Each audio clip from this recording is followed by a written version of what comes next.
Welcome, you're watching Vox News, your daily news updates with Rita Kamkumo.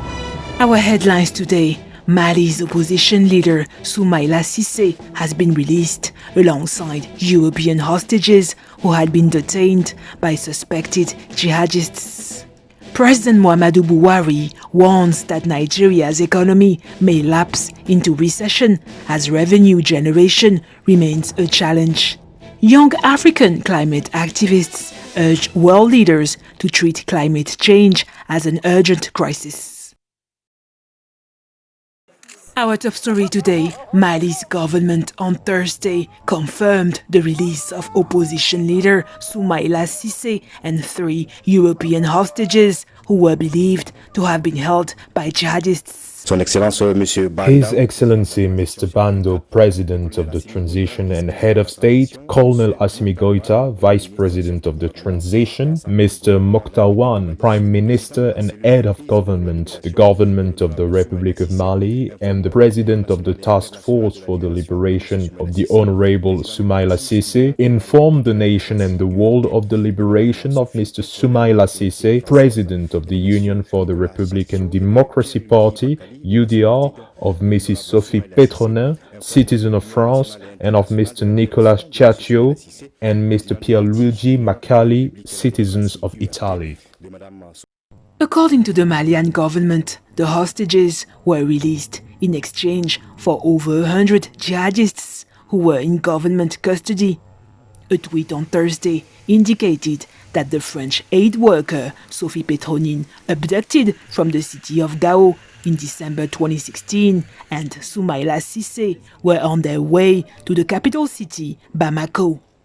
The opposition leader, whose supporters had been campaigning for his release, thanked the Malian authorities upon his arrival in Bamako after 6 months of captivity.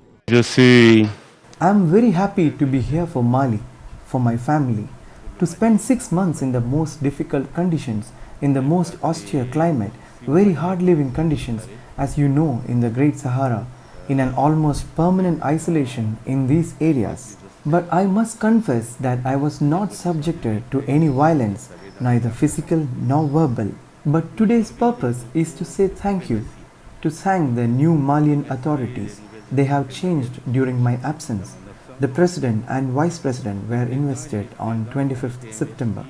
On September 26th, I went to make a video at the request of my captors to give signs of life. That means that the President was effective. Signe de vie. Ça veut dire donc que le président a été efficace. Cissé's release comes as Mali is currently operating under an 18-month transition government. In the Democratic Republic of Congo, President Félix Tshisekedi on Thursday decided not to grant the status of a full-fledged municipality to Minembwe, a commune in the highlands of the South Kivu province, populated by a majority of Congolese Tutsis, a case that has been stirring up anti-Rwanda resentment throughout the country for a week. I cannot leave people, especially my own people in Congo, in danger, and that is why I have decided to simply cancel what has been done so far. There is no question of getting rid of one community, leaving others behind. It's about living together, and that was possible at one time, and I don't see why it can't be anymore today. It is really more than a duty to eradicate this crisis, to make our people safe once and for all. Since I have been at the head of the Democratic Republic of Congo, I have always advocated and proposed to our neighbors to erase this page from our relations, to turn the page and to talk about something else rather than about tension, war and hatred. So let's talk about something else, about the economy, about economic exchanges, especially since we are neighbors for life. Sebastian Muyengo, the Bishop of South Kivu City, Uvira, lamented the president's decision, which he fears would only increase tensions between Congolese Tutsis of Minembwe, who said they have been living in the region for generations, and other communities who accused them of being in favor of neighboring Rwanda and of appropriating their ancestral land. On the economic front, President Muhammadu Buhari on Thursday told legislators that Nigeria's economy may lapse into recession in the third quarter of the year. According to President Buhari, the continent's largest economy, which is being battered by the global economic fallout from the coronavirus pandemic, may lapse into a second recession in 4 years with significant adverse consequences. Buhari explained that revenue generation remains the country's major challenge as a drop in crude oil prices deprives it of key revenues. The president reassured the country that his government is committed to implementing programs to lift 100 million Nigerians out of poverty over the next 10 years and to ensure swift economic recovery in 2021. Meanwhile, Kenya's Foreign Affairs Ministry on Thursday announced it will support Nigeria's candidate Ngozi Okonjo-Iweala to lead the World Trade Organization after its candidate, Ambassador Amina Mohammed, failed to be shortlisted for the post. The ministry, who wished Iweala the best, firmly believes it is Africa's turn to lead the international organization. The World Trade Organization is set to have its first female leader after Nigeria's Iweala and South Korea's Yoo Min-hee on Thursday made it through to the final runoff. The third and final stage of consultations will run from the 19th of October until the 27th, with the winner to be announced before the 7th of November. On the environment front, young African climate activists on Wednesday urged world leaders to treat climate change as an urgent crisis. 23-year-old Ugandan climate activist Vanessa Nakate said leaders are faced with life or death choices. The people and the planet must come first before anything else. If you do not treat climate change as a crisis, then you will not do what is necessary for us to get out of this mess.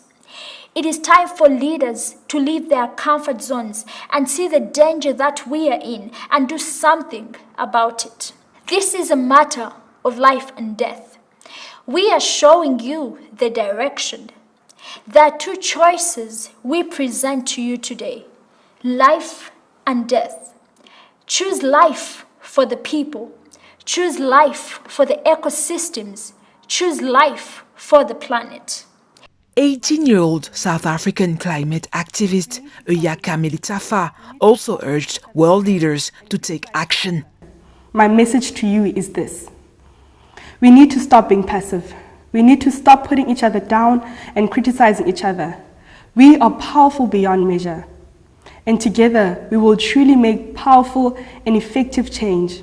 Albert Gore, environmentalist and former vice president of the United States, welcomed the young activists' urging. The youth of today are rightly and justly demanding a brighter and better future.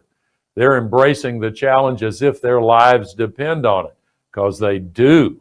And the rest of us must follow their lead and act before it's too late. The climate activists spoke at an online lecture to mark the 89th birthday of South African Nobel Peace Prize winner and retired Archbishop Desmond Tutu.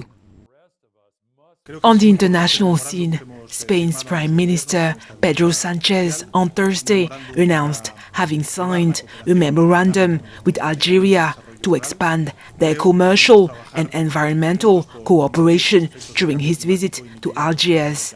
I think the memorandum that our government signed during this official visit is very important. A memorandum to bring cooperation in the environmental field and also in rural development. I believe that we must work together to combat the effects of climate change and mitigate the effects of climate change. At the business meeting held this morning, we have seen the strength of many common projects. Less than a year ago, we activated the fiber optic submarine cable that unites our countries and that's nearing completion. Together we'll develop in Haoud El Hamra, one of the largest refinery projects in Algeria. Mayores proyectos de refinería realizados en Argelia. Sanchez added that both countries must continue to open new spaces for business cooperation in different sectors, including renewable energies or agribusiness. Spain plans to hold a high-level bilateral meeting with Algeria next year. Mauritania human rights activist Mekfoula Mint Brahim on Thursday reacted after receiving the Africa Award from the international NGO Frontline Defenders for Human Rights Defenders at Risk. To win a prestigious award on behalf of 52 African countries is an extraordinary thing. It's recognition of the work I am doing by an international institution that was following what I was doing without my knowledge, a work ignored by many people, carried out under difficult conditions in remote corners of Mauritania. The women human rights defender has received death threats and has been imprisoned for addressing issues considered taboo in her country. I was the victim of an assassination attempt and I was imprisoned. There are daily smear campaigns against me and people flee from me. These campaigns fuel parlor discussions in a vile way because I dared to speak out at a time when women were not allowed to speak. Mekfoula has been fighting against religious extremism and discriminatory practices in Mauritania for over a decade. Frontline Defenders Executive Director Andrew Anderson hailed her as a role model for a whole generation of young Mauritanians. That's it for today. Thank you for watching Vox News.